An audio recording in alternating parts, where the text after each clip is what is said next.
Hello viewers, நம்ம இன்றைக்கி Chintamani chicken எப்படி செய்யுதுன்னு பார்க்க போகிறோம். சிந்தாமணி சிக்கன் செய்யறதுக்கு வந்து ஒரு ரொம்ப சிம்பிள் இன்க்ரீடியன்ட் இருந்தாலே போதும். நம்ம ரொம்ப பெரிய இதெல்லாம் வச்சு இஞ்சி பூண்டு பட்டை லவங்கம் அந்த மாதிரி மசாலாலாம் வச்சு ரொம்ப அதிகமாக செய்யணும்னு அவசியம் இல்லை. ஸோ சிம்பிள் இன்க்ரீடியண்ட்டை வச்சு எப்படி சூப்பராக சிந்தாமணி சிக்கன் செய்யுதுன்னு பார்க்கலாம். ஒன்றும் இல்லை, ஒரு 250 கிராம் சிக்கன், ஒரு பெரிய வெங்காயம், கருவேப்பிலை, ஒரு 15 காஞ்ச மிளகா விதை எடுத்தது, கொஞ்சம் இஞ்சி பூண்டு பேஸ்ட்டு, லெமன், தேவையான அளவு உப்பு. அவ்வளோதான். இது செய்யறதுக்கு வந்து சின்ன சிம்பிள் இன்க்ரீடியன்ட் தான். நான் லாக்டவுன் டைமில் வந்து பெரிய அந்த காஞ்ச மிளகாய் இல்லாதனால இந்த சின்ன சின்ன காஞ்ச மிளகாய் யூஸ் பண்ணிக்கிறேன். பார்க்கலாம் எப்படி செய்யுதுன்னு பார்க்கலாம். அடுப்பு பற்ற வச்சாச்சு. அடுப்பு பற்ற வச்சு தேவையான அளவு எண்ணெய் ஊற்றிக்கிறேன். ஓகே, அவ்வளோதான். எண்ணெய் காஞ்சோன்னு கொஞ்சம் நேரம் கழித்து இந்த அரிஞ்சு வச்சுருக்க வெங்காயம் கருவேப்பிலை போட்டுக்க வேண்டியதுதான்.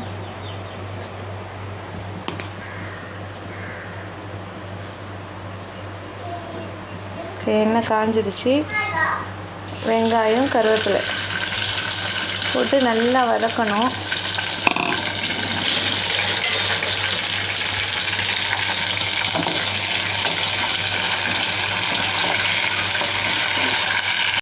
மோஸ்ட்லி எல்லோரும் இந்த சிக்கன் மட்டன் இந்த ஃபிஷ்லாம் வந்து நிறைய மசாலாலாம் போட்டு இப்படி செஞ்சால் தான் நல்லாயிருக்கும் அப்படின்னு ஒரு மைண்ட் செட்லேயே இருக்கிறாங்க. பட் அதெல்லாம் உண்மை கிடையாது. நம்மக்கிட்ட இருக்க சிம்பிள் இன்க்ரீடியண்ட்டை வச்சு இது செய்யும் போது அப்போ தான் வந்து அந்த சிக்கன் அந்த ஃபிஷ்ஷோட வந்து ஒரிஜினல் டேஸ்ட்டே வந்து நமக்கு தெரியும்.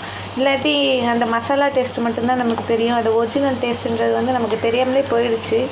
ஸோ இந்த சிந்தாமணி சிக்கன், பள்ளிப்பாளையம் சிக்கன் இதெல்லாம் வந்து நார்மலாக நம்மளோட ஃபேவரட் அந்த நம்ம தமிழ்நாட்டு ஸ்டைல் அது செஞ்சு பார்த்தாலே போதும். ஒரிஜினல் ஸ்டைல் அந்த டேஸ்ட் எப்படி இருக்குன்னா வந்து நம்ம பார்க்கலாம்.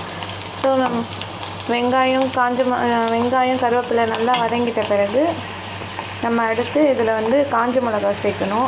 அதுக்கு முன்னாடி இஞ்சி பூண்டு சேர்க்கணும். வெங்காயம் கருவேப்பிலை ப்ரௌனிஷாக வதங்கிட்ட பிறகு இஞ்சி பூண்டு சேர்க்கணும்.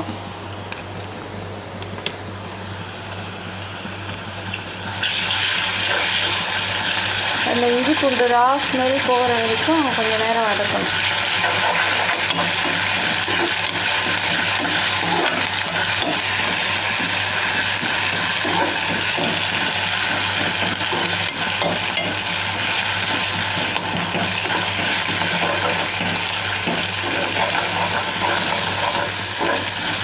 ஓகே, இஞ்சி பூண்டு வதங்கிடுச்சு. காஞ்ச மிளகா விதை எடுத்து வச்ச காஞ்ச மிளகா. நீங்கள் வந்து அந்த நீட்டு காஞ்ச மிளகாவும் போட்டுக்கலாம். அதுதான் வந்து மோஸ்ட்லி யூஸ் பண்ணுவாங்க. பட் இந்த லாக்டவுன் டைமில் நமக்கு என்ன கிடைக்குதோ அதை வச்சு செய்ய வேண்டியதுதான். மஞ்சத்தூள். மோஸ்ட்லி எந்த நான்வெஜ் செஞ்சாலும் நம்ம மஞ்சத்தூள் வந்து யூஸ் பண்ணுறது ரொம்ப நல்லது.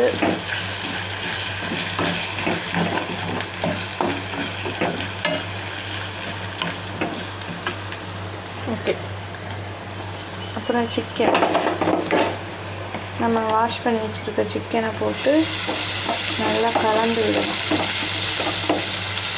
அதோட தேவையான அளவு உப்பு. எப்போவுமே கல் உப்பு யூஸ் பண்ணுறது வந்து ரொம்ப நல்லது.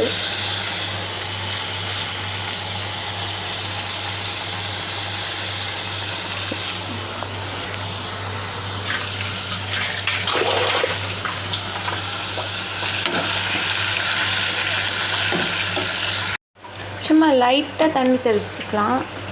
கொஞ்சமாக தான், ரொம்பலாம் போடக்கூடாது. அவ்வளோதான். ஒரு அரை டம்ளர் அளவுக்கு தண்ணி ஊற்றிட்டு நல்லா அந்த சிக்கனை வந்து லோ ஃப்ளேம்லேயே வந்து அந்த மிளகாவோட காரம்லாம் வந்து அந்த சிக்கன் இறங்குற மாதிரி லோ ஃப்ளேம்லேயே வச்சிடணும். நம்ம மூடி வச்சுக்கலாம்.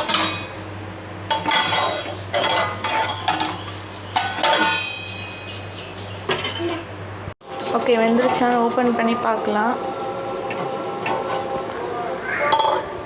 ஓகே, வெந்துட்டுருக்கு.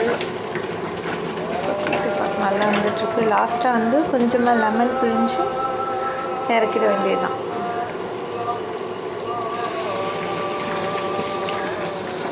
ஸ்டவ் ஆஃப் பண்ணிட்டு லைட்டாக லெமன் பிழிஞ்சிடுங்க. சும்மா ஒரு ஆஃப் லெமன், சின்ன லெமன் போதும் 1/4 கிலோக்கு. அவ்வளோதான். Chintamani chicken ready. சர்வ் பண்ணி சாப்பிட வேண்டியதுதான். ஸ்மெல்லே செம்மையாக இருக்குது.